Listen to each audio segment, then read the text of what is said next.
This is Sarah Levitt with the Making Magnificence Project, and today my guest is Glen Tullman, founder and executive chairman of Livongo Health, and we are here on site in Chicago at Livongo. Thank you for having me. It's great to be talking again after 5 years. After 5 years, and welcome back to the project. Thank you. So before we dive into the 5-year retrospective kind of zoom lens, Glen, I'd like to zoom out even further, because the last time we talked and did an interview was 2014 in the fall for the Making Magnificence Project, and you were really just launching Livongo. Mm-hmm. So before we get into what's happened and what you've been doing in the last 5 years, I'd like to zoom out even further and kind of get a picture of what is Livongo's reason for being. What are you guys doing? Well, I think there's really two reasons for being. So normally when people think of Livongo, they think of my son Sam. Sam was diagnosed with type 1 diabetes when he was 8 years old. He's now 26, so he's been dealing with this for a long time. And his experience with diabetes showed me how hard we made it for people with diabetes and other chronic conditions to stay healthy. You would think we do everything we can to make it easier for someone with a chronic condition to stay healthy, to stay out of the hospital, to reduce their healthcare costs. But in fact, our system does the opposite. It's more complex, it's more confusing, it's more costly than ever before. And so my experience with Sam was really a way to say, how do we make it easier for people to stay healthy? And that's really what drove the founding of Livongo, because I knew while Sam would be okay, that I wanted to, my experience with him and joining the boards of the Juvenile Diabetes Research Foundation and the ADA allowed me to see how hard we made it for people, especially those without a lot of resources, to stay healthy. And so this was a way to give back and a way to look at this problem and say, I know we can do better. And that's what Livongo was about. And so if I'm someone who's living with a chronic condition in this country, what does Livongo do for me that wasn't in existence before? Well, for example, if you have diabetes, normally you would prick your finger and get a little drop of blood, put it on a little test strip, and then that would show you where your blood sugar was and whether you needed insulin or something like that. Those little test strips are very expensive. And so one of the things we did was make the test strips free. Second, when you have a chronic condition, a lot of times you feel alone. It's just you. I get this number. What should I do with it? So we made sure you were connected at all times. You could talk to a certified diabetes educator anytime you want, 24/7. It could be you wake up in the middle of the night. You don't know what to do. And instantly, within 60 seconds, you're talking to someone who knows who you are, who knows your background, who can give you great advice, suggestions, and they provide what you need. So they put you back in charge. They empower you. You're in charge. You have solutions at your fingertips. And the whole process is free. So no more co-pays. Now you get free strips. They appear magically when you need them. And so we really changed the whole experience of what it's like to have diabetes. We can't cure diabetes yet, but until we do, we can keep you healthy. And that's what Livongo is all about. So it sounds like, correct me if I'm wrong, that Livongo operates at the intersection of technology and healthcare. Is that accurate? Well, I think it's kind of technology and humanity. So really what we're doing is we're using technology to make it easier to live your life. And Livongo comes from people telling us, I just want to live my life and I'm on the go. Don't tether me to a doctor's office or a hospital or home or work. I'm all over. So make it easier for me to live my life. So living on the go, Livongo. That's where it came from. You've answered some of this, but you are you're a seasoned executive, a seasoned entrepreneur. Saying I'm old? I'm saying you're seasoned, experienced. Have your fingers in lots of different pots, education, doing all kinds of things. But you chose to put your primary focus into this company. So why this back in 2014? You've answered some of that, but why was this so important? Well, I think I've been fortunate to work, as you mentioned, in a number of different industries. And as I did that, my focus increasingly gravitated toward healthcare and toward the consumerization of healthcare, to helping individuals, to helping people. So there's nothing more gratifying for certified diabetes educators, our coaches, and everyone who works here to know that every day now 500,000 people wake up and they're using our various solutions to stay healthier. And they tell us, I run into people and they say, Livongo changed my life. Our net promoter score is in the mid-60s, we make it more affordable, and we keep people healthier. And there's really nothing more important than our health. If you think about it, you know, what's the most important things? It's our health, it's our happiness, and our solutions focus on both of those things. And then that enables us to do the rest of changing and improving the world that we all want to do. But if you're not healthy, none of that works. It's the foundation. And in the U.S., we have a problem with health. We spend more money, and we get less results than we should. And if you look at it today, a big part of that is chronic conditions. In fact, 90% of all healthcare costs relate to chronic conditions.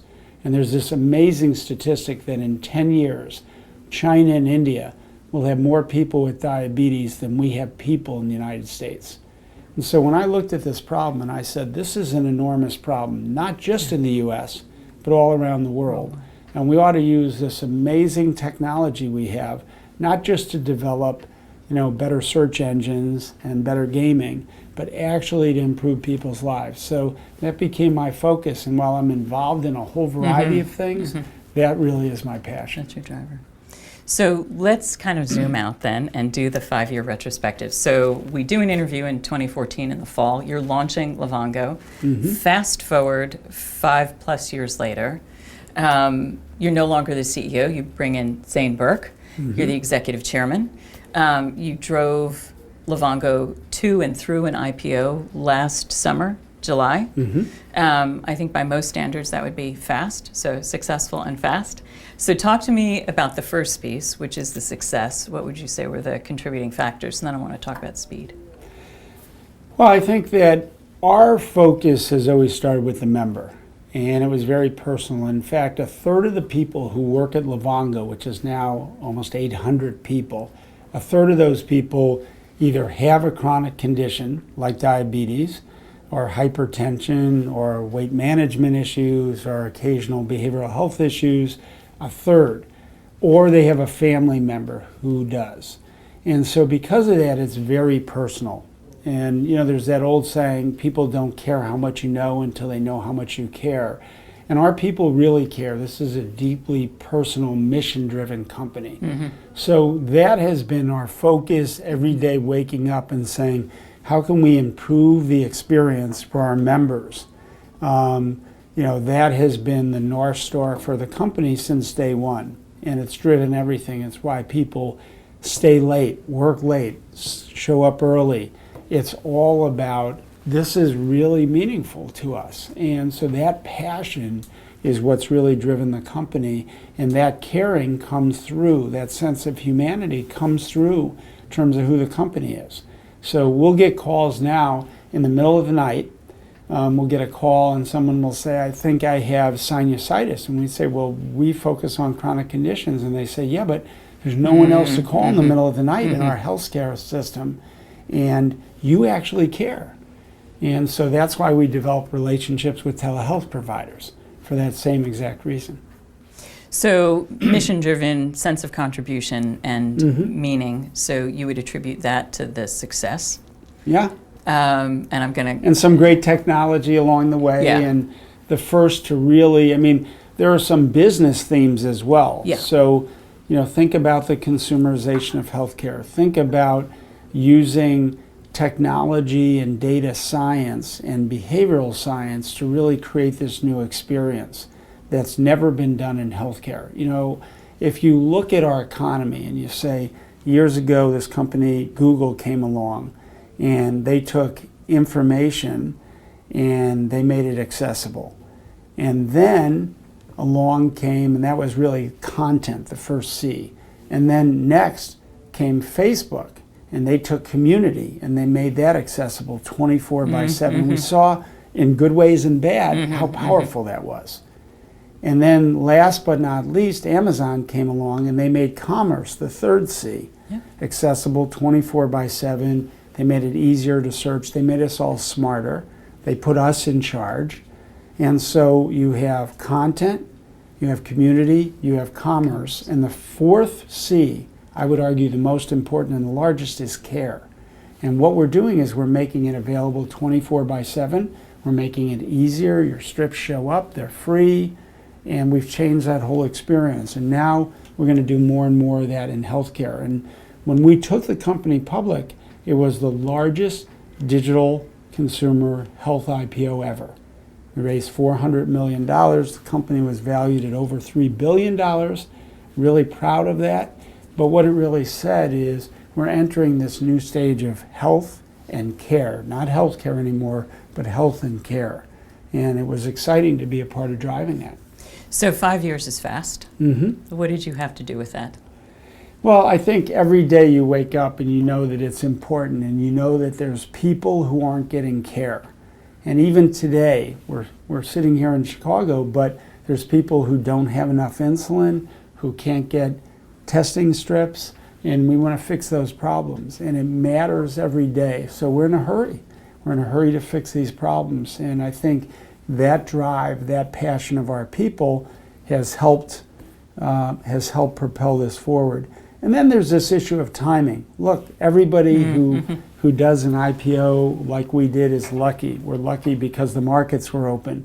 We're lucky because the market was ready. If we launched Livongo 10 years ago, we wouldn't have had the data science, we wouldn't have had the connectivity, the remote patient monitoring, all the aspects of what make up this successful experience. They all had to come together at just the right time. And so we were fortunate to be here and be ready when that time came. Do you think you anticipated that fortune?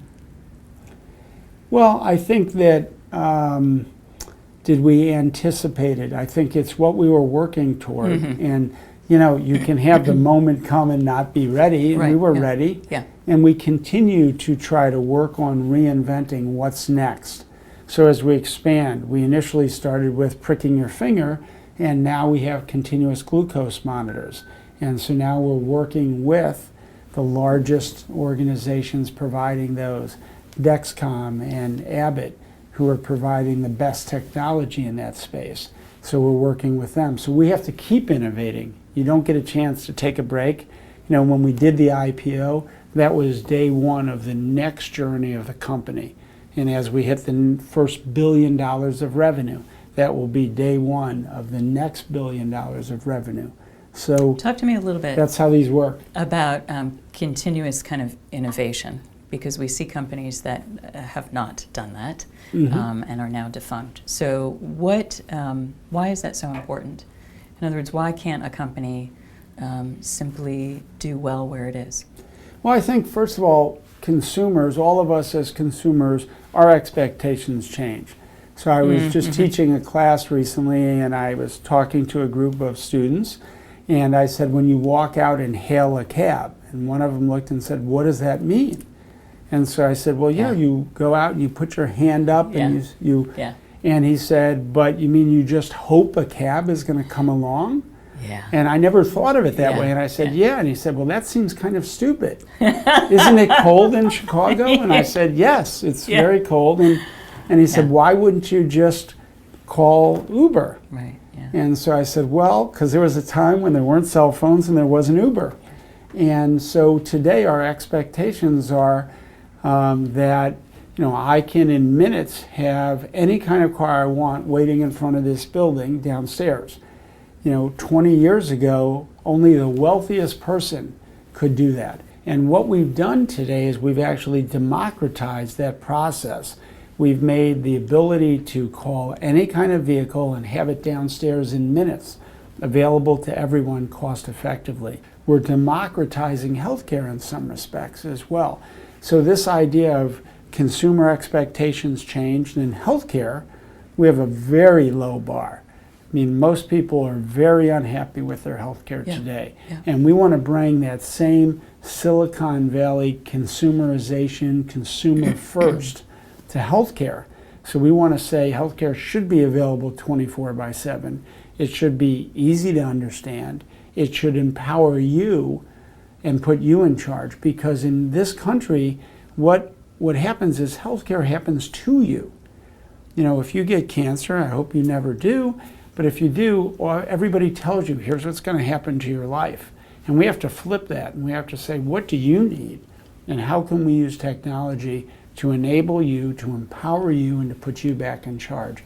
That's what we're doing. But that means every day we have to continue to innovate, and we have to continue to push, and that's hard. You know, some people have said, yeah, it is hard. I'm glad we're done. We did the IPO. Yeah. It's like, no, Yeah. this is just day one.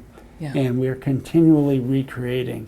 And that's exhausting. It's not for everybody. Yeah, no, I want to talk to you about that pace. But before I do, so before you founded Livongo, you were CEO of Allscripts. And I remember that. you remember that. Was there something different, Glenn, about Livongo's success and what was required of you for this than what was required of you for Allscripts?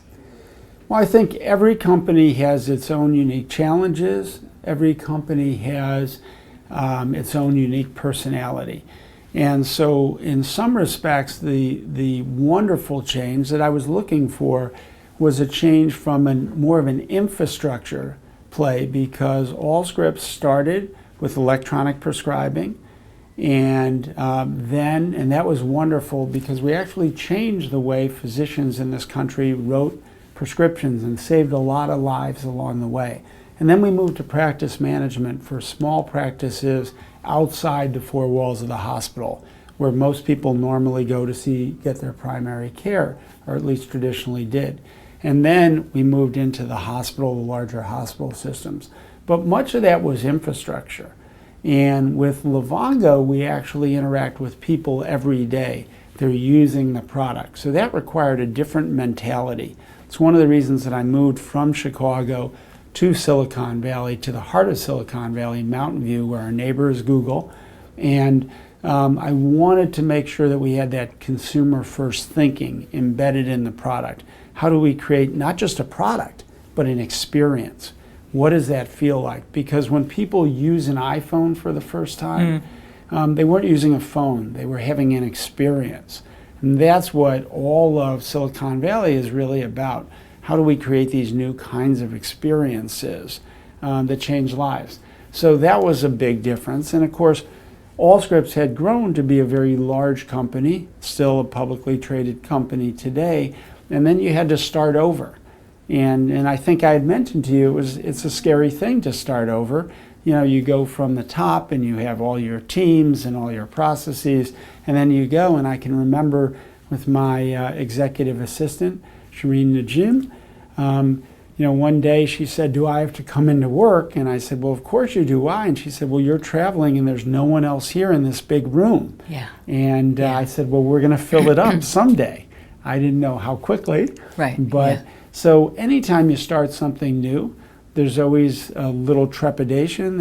And a lot of people were watching. And they said, you know, it's not about what you've done in the past. It's about what you're doing now. So it's, hey, you've had a great career. Let's see what you've and I got. hope it keeps going. So there is that little sense of pressure, that little competitiveness, and you know, people even say, you know, what did it used to feel like running that big company? And they don't mean to be mean or anything. They're just saying, like, it's just you now. It's just you and 10 people. It's just you and 50 people. Now it's you and 800 people. But you know, that's how these grow. So for me, it was incredibly fun to get back to working with consumers directly, starting over, and you know, and now in our venture fund, Seven Wire Ventures, we get to create that and help and watch entrepreneurs do that over and over again. And so I get a little bit of that every day, along with Livongo and along with all the other things that we're focused on.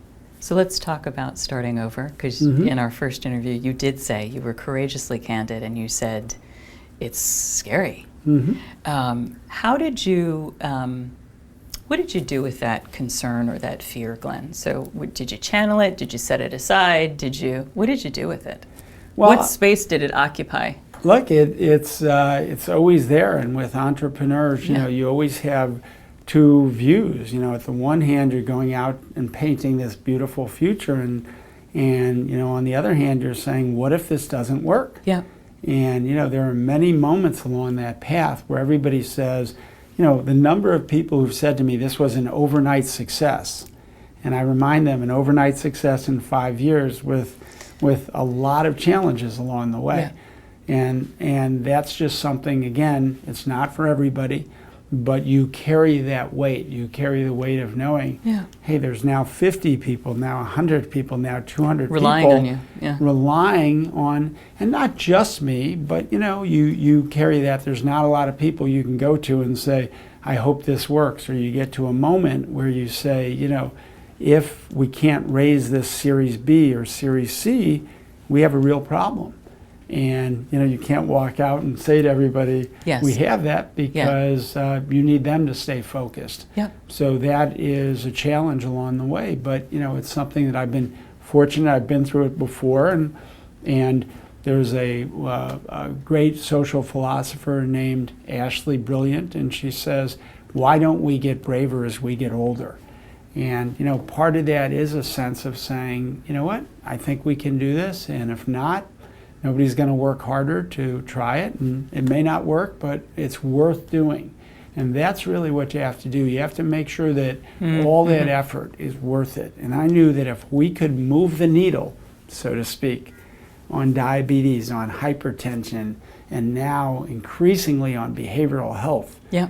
Because you're moving into other spheres. When you wake up and you're feeling depressed, and when you are having an OCD attack, when you are struggling with an eating disorder, and we can be there digitally and then instantly with our coaches to get you through that moment. I mean, that's life-changing. It's worth doing, even though it's hard. So it sounds like there were concerns, there were moments of doubt during the 5 years. Is that fair? Absolutely fair. Who did you go to, if anyone, in those moments? Kind of where do you seek guidance, and how did you find your way through them? Well, I think you find your way through them by you run into one wall, and if you can't get through it, you try to go over it or under it or around it. You bring along a lot of friends. I've been very, very fortunate to have a team that has been with me in some cases many times, and you know, we're always refreshing the team. We're adding new talent. So, you know, at Livongo, we've been fortunate. You talked about my decision to continue on to bring on more talent and add Zane Burke, our immensely talented CEO, who joined us, formerly of Cerner, Dr. Jennifer Schneider, who is a rock star, and she moved from CMO to president, but she's a person, and she says this, so there's no reveal here, but she is a person who lives with type 1, like my son does. So her ability to transfer that, she's also a doctor, she's also a mother of 3 great children, she's also an Iron Man / person, and so her leadership, Lee Shapiro, who's our CFO, but really that next level of leadership. So surrounding yourself with good people. Has been, and it's all about, I mean, I could talk about each one of them. We have founders of businesses who are in that next level, who came here because they had diabetes or other chronic conditions in their family. So the amount of talent in this management team is part of the reason I know this is a $10 billion company, because there's so much talent. And when you get all that talent, they're never satisfied with what is. They're always looking for what's next. How can we take this to the next level? So when you're bringing on talent, particularly those that are going to be closest to you, so your leadership team, what are you looking for? So I'm hearing a commitment to what Livongo is all about, kind of a connection to that meaning. What are you looking for in those folks? Well, I think first and foremost, you know, it's a connection to the person. That's, you know, I always, you can fix everything else, but you can't fix values. You want to have somebody who you love to work with, who you love to be with at work, after work, because it all blends together. I don't believe in work-life balance. I believe in being so passionate that work and life blend together, that you want to bring your family and friends and partners into your work experience. You want to bring your work experience into your home experience, and it all becomes something that you're passionate about, and that's called life. And so that's what we look for. So when I'm looking for people, yes, I want people who are smart. I want people who are driven in everything they do. I love people who are successful. They can be a successful artist or a cook. It doesn't matter. But having realized that passion, that sense of excellence. And then the other piece of that is caring. And the last piece is fun. And that is that we all spend way too many hours doing what we're doing not to have fun doing it. Yeah. So all those come together, and all along I've been fortunate to have some very long-term partners. Our CFO, Lee Shapiro, he is my partner in our venture firm, and I had to drag him into Livongo to help us take it public. But we've had a 25-year business relationship, and Lee's whole thing is about, how do I improve you? How do I make you better? And he's legendary for giving people lists after a meeting to say, here's 5 things you could have done better. And it's hard to find people who are that honest and that committed to making you better. And so, who gives you the list? Well, I think he does. I have board members who do. Yeah. So, one of our great partners on the board, Hemant Taneja, who's become quite well known in Silicon Valley as having led and funded some of the top companies in Silicon Valley, whether it be Stripe or Warby Parker or Livongo.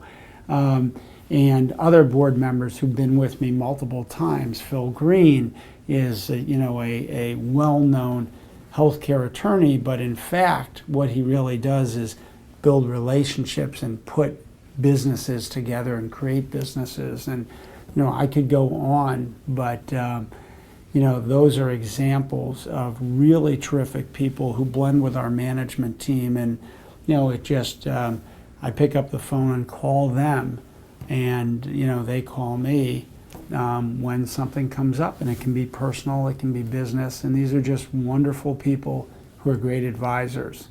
In the last 5 years, so we talked a little bit about doubt.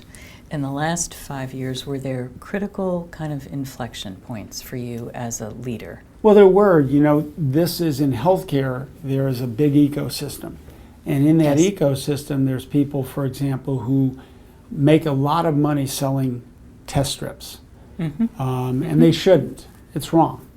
They overinflate the prices of those test strips. I think it ought to be illegal. When we came out and said we were going to give test strips away for free, you can imagine how happy they were. That didn't go over too well. Yeah. So they literally tried to kill the company. Yeah. And so we were fighting for our survival. They would go into our customers, and they still do, and they say, we're going to increase our prices if you work with Livongo. Totally illegal.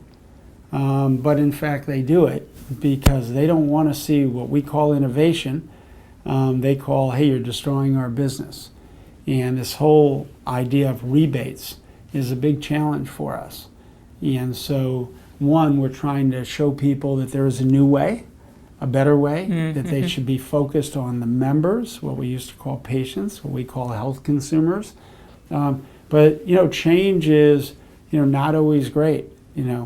Your headache is good for someone who sells aspirin, but not really good for you. So, that's the challenge in this healthcare ecosystem. And I think more and more you're seeing digital disruptors, and you're seeing companies who are saying, hey, you don't have to get in your car and drive to your physician. We'll do something called telehealth, where you can talk to someone on your terms, and you can set that up to say, I want to talk to somebody tonight at midnight because that's when I need to talk to somebody.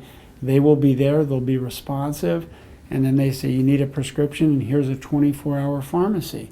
That's healthcare on your terms. Yeah, That's I'm smiling because the title of your book, On Our Terms. Yes, you are known for your pace. Fair? Fair? Fair. How does that, do you think, affect the folks, not only who you choose, but who you surround yourself with? In other words, you're the leader, you're modeling things. How does that sense of pace ripple out? Do you ever get frustrated that others may not, despite their desire to achieve, meet quite the same pace as Glen Tullman? Well, I think that, first of all, I think they probably get frustrated with me. I may get frustrated with them. I think we all talk about that. I don't think, pace is an interesting thing. One, there's a lot of people here and a lot of businesses, so that energy can be divided amongst a variety of folks. So that's number one. But number two, that pace is really a reflection of passion about saying, I know how good they are, and I want to help them accomplish their goals. We on the day of the IPO, we had more than 100 millionaires at Livongo. And that's important, not because of the money, but because that gives those people the ability to fundamentally change their life in ways that they want. It gives them much more control over their life. And I'm very proud of that. I'm proud that we shared in the wealth creation, but I'm really proud that we've now empowered them to do great things. And many of them, their life didn't change one iota, but they know in the back of their mind they have the ability to do more charitable work, to send their kids to school, to do things they want to do.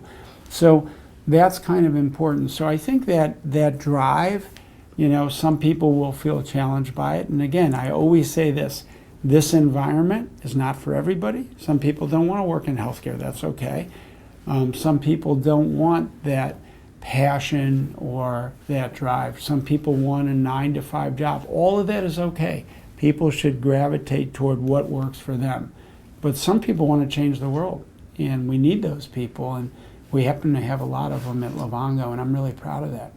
How do you think, so speaking of kind of values, leadership, wanting to change the world, how do you think people at Livongo would describe you as a leader? Do you know how they describe you as a leader? Well, we do a lot of 360. We get a lot of feedback, so I do. And I think some of those words, I think they know that I'm passionate about this. I think they know that I'm very driven. I think they'd say I'm perennially unsatisfied. And that's true because I know... What does that look like? So let's say somebody's here at Livongo, whether they're on the senior leadership team or taking a call or making a call from a member. What does perennially unsatisfied mean? Well, I always think we can do better, and that starts with myself. And if we're growing 200%, I'd like to know why we aren't growing 7,000% like Amazon. And those numbers probably aren't accurate in either case. But because today we have a few 100,000 people with diabetes that we serve, and there's 32 million in the United States, growing 500,000 a year. So to me, that's just not acceptable. We have to figure that out. And then we have the rest of the world. Is there a time to rest, dare I say? Is there a time to rest and take stock? Well, I think there's a time to... I'm asking because my experience with entrepreneurs is that we tend to always be future focused at what is yet, as opposed to kind of turning the telescope behind us and saying, oh, wow, that was... So do you ever take stock? Well, I think that, and people are helping me, and I think there is surely a time, I'm not sure there's a time to rest, but rest, again, is this concept that you're exhausted from what you're doing, and I get energy from what I'm doing. So... But is there a time to take stock, to celebrate? You mentioned well, I think the IPO. Celebrating for sure. Yeah. So one of the ways that and I joke about this, is the number of T-shirts we create. Because you don't create a T-shirt for showing up at work. You create a T-shirt when you do something fun or exciting. And so we have lots of mementos around here that we create. So, that's a fun way to celebrate, to say, I was there when that happened, and I have this T-shirt, I have this backpack, I have these socks that all have to do with... I want some socks. We can get you some socks. But I mean, all of those are so celebrations. So that's the kind of, a taking stock in a way, a marking of the... But taking stock, again, I hate to think that someone would work a year to get a vacation. And so every day we try to make it fun. Why should work not be fun every day? Why should not, so we take our work seriously, but we don't take ourselves very seriously.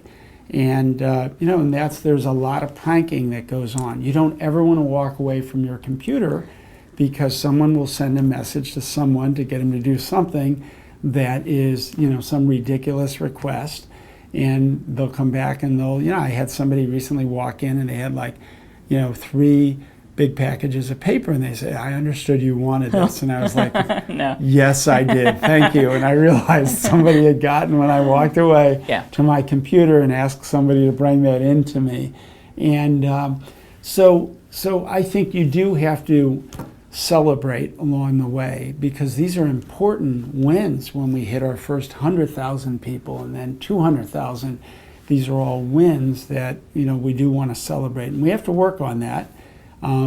Luckily, we have some incredible people who help us do that, and that maybe is not my biggest strength, but that's why you surround yourself with people who say, "Look, we just had a great win, and we're going to celebrate it," and that's important. So, and it's important to bring people's family and significant others in to celebrate that as well, because they play an important role in supporting our folks. Yeah. So I think we do that, and I think we're getting increasingly better at doing that as well. What do you think shaped you as a leader, and who do you think shaped you?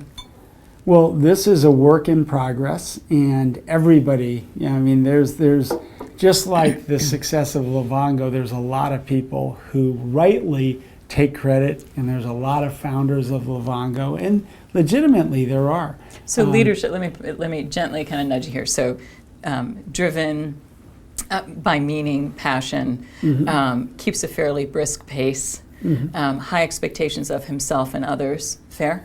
Yeah. So kind of what shaped that? So it as everything, it starts with a woman. It starts with my mother, who raised 6 kids. But there's kind of a legendary story of when you walked in our house, there were 6 pictures of each of the kids, and when you didn't do something well, she would turn a picture around.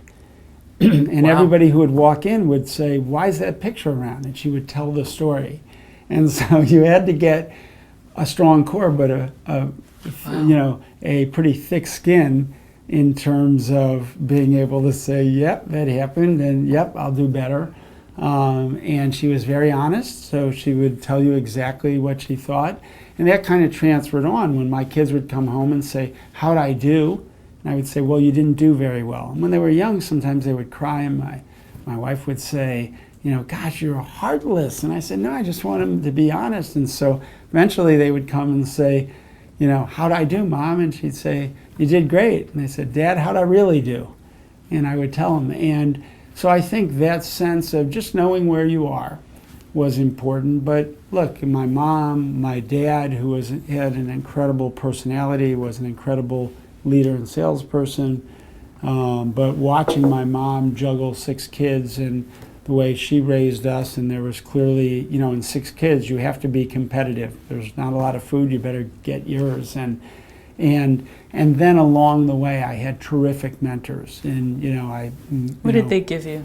In high school, I had an amazing football and track experience with wonderful coaching that showed me, how, taught me about winning and about leadership, and showed me how impactful.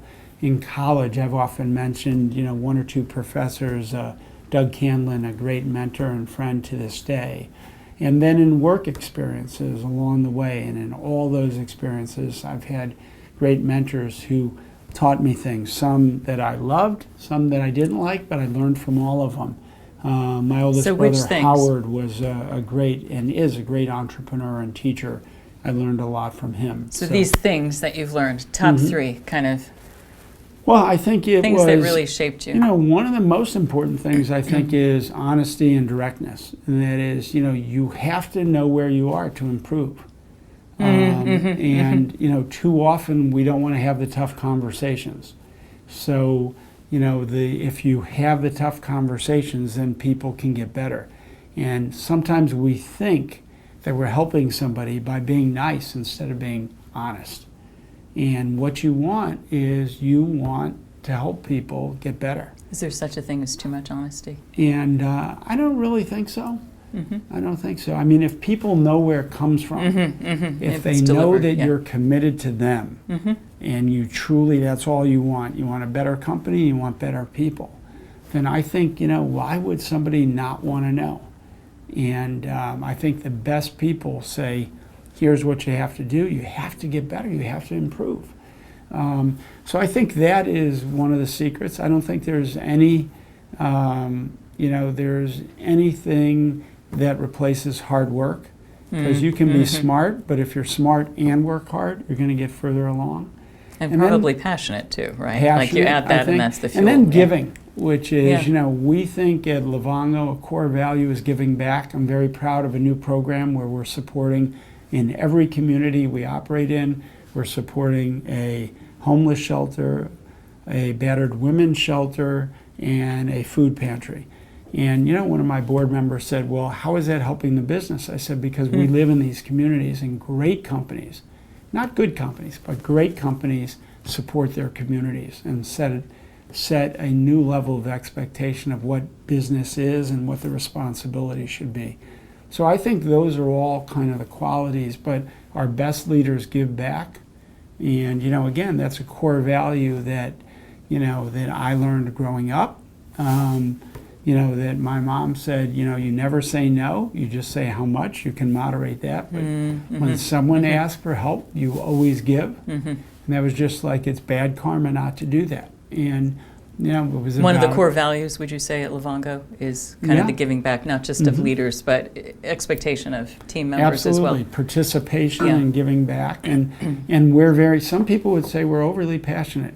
I don't care how much you give, but I want you to participate. So if there's a drive for juvenile diabetes, like if someone doesn't give, I do hold that against them. I mean, I can't help it. But how much they give, I don't care. It could be $1. But they so the value is in the giving. They acknowledge, hey, this is important. If someone comes in and says to me, I'm raising money for cancer, it's almost certain that they're doing that because someone who mattered to them had an experience. So to not give anything, to just ignore it, sends such a bad message. And we're all in this health thing together. And so if I can support them, and you can give, and by the way, it's not always money, it's time. It's, I'll join you on that walk. How else can I help? There's 100 ways to do it. But those giving people turn out to be giving, they can't help themselves. And that's what we want here. We want people who are giving to clients, who are giving to our other team members, and who are giving at home. So it's a core value of what we do.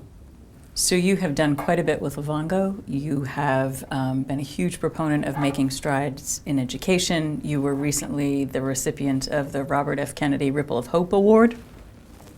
You sit on the Juvenile Diabetes Foundation Board, yes? What is yet for you when you look forward? Not that you don't already have a full plate, but what is yet? Something else that's on your horizon that you haven't done? Well, I think, one, Livongo continues to be a great passion. Adding Zane Burke as our CEO allowed me to continue to focus on Livongo, but in different ways. So I think, a lot of companies, Google is a great company, and it's run by, traditionally has been run, it's changing now, by 3 people. So they were smart enough to bring a third person in. So I learned from that example and said, gosh, imagine if we had twice the capacity to lead at the top, along with Dr. Schneider, Jennifer Schneider, and Lee Shapiro in our team. Why not continue to add talent? So that was one thing. Our venture fund, Seven Wire Ventures, has been very successful, thankfully, and we're really happy about that. We'll probably do a second fund. A lot of people have asked us to do that because there's innovation that needs to continue to be driven. So we're passionate about that. You mentioned juvenile diabetes. Until we find a cure, we're going to continue to give money, raise money, fund research, and we're getting closer and closer, and we'll get there. So I'm confident that we'll get there. So whether it's that or ADA, great new leadership at the American Diabetes Association, there, Tracy the CEO, has really set the path to refocus that on how do we help the 30 plus million people in the US with diabetes, and how do we give them better tools to, for example, drive policy decisions. So if you go to the website now, it's easy to contact, understand what are the bills pending and send your opinion out. I'd encourage people to do that. So there's all of that going on. And then of course, there's political things happening, and I'm getting more involved in the getting people out to vote, really important. And I unabashedly talk about we need better leadership in Washington, starting at the top. We can do better. We need principled leadership. It doesn't matter whether it's Republican or Democrat, but it needs to be principled, and we can do better. Do you have an interest in politics? I have an interest in politics, but I think that's different than, I like to run things, and so, I've been lucky enough to be asked, and, at this point, I think I'll stay focused on the good that we can do privately. And I think, though, that in a sense today, what we're seeing in the economy is people are starting to say, am I being left behind? And there's this divide we're talking about. And again, we know we can do better. There's no reason that in the wealthiest country in the world that everybody shouldn't get good health care, that everybody shouldn't, have enough to eat, and we have to focus on that. I don't think that means, the government should run health care, but I think that we have to do better. I think our corporations have to stand up and lead, and we haven't seen. In what ways? Well, I think with the massive profits that many of the corporations are making, much of that needs to start to be recycled back into the communities. And too often these big companies are asking for tax breaks, and what they ought to say is we'll come into the community and we will invest in the community, as opposed to let's bid community against community and see which one will give us more of a tax break. And at some point, those leaders ought to say, who are they really working for, and what do they want their legacy to be? And is it that they delivered some massive profit, or that they really made their communities better? And I hope it's going to be the latter. So I think we need to see better leadership, and I'd love to see that across the board. You mentioned bringing on CEO Zane Burke, and that was late Almost in 2018. Just about a year ago. Was that something you anticipated doing, Glenn? Was that kind of the plan all along, that you would bring in a CEO and then move into the executive chairman role?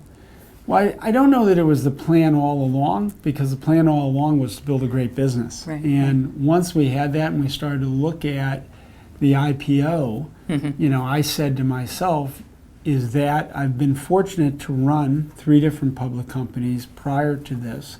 And I said, is that how I want to spend my time? Or would I really rather spend my time doing what's next at Livongo and in other places? And as I've looked at some really great businesses and business models, what I've seen is teams at the top. Atlassian, a great company, and I was just with one of their co-CEOs. They have 2 CEOs, and a lot of people say, well, co-CEOs don't work. I think they don't work when it's forced. I think, these are 2 folks who built the business together, and they're kind of interchangeable. I think we have a number of folks here who could do, any role. So, Zane today is in a city meeting with a big customer of ours. Lee Shapiro, our CFO, is in another city. Dr. Schneider's in another city. And so the fact that we can be doing multiple things at one time makes us better in all of us. And the next level behind each of us, I don't think anyone really cares exactly what their title is. They really don't. Obviously, I was happy to give up the CEO title simply because it meant being able to work with someone else who was great, who had the same vision, the same values, the same passion, to say, look at what we could do and look at how we could make a difference. And I think when Zane talks about the company, he has that same passion of how many people can we empower to live better and healthier lives? And that's really what it's about.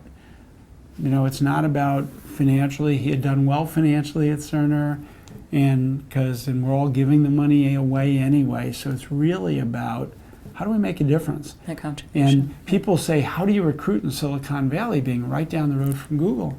I say, actually, they come to us. Now, it doesn't hurt that Arnab Gashuri, who helped build Tesla and before that helped build Google, is our chief people officer, but people come to us and say, I don't want to do another spreadsheet or another search engine. I want to change the world. I want to do that at Livongo.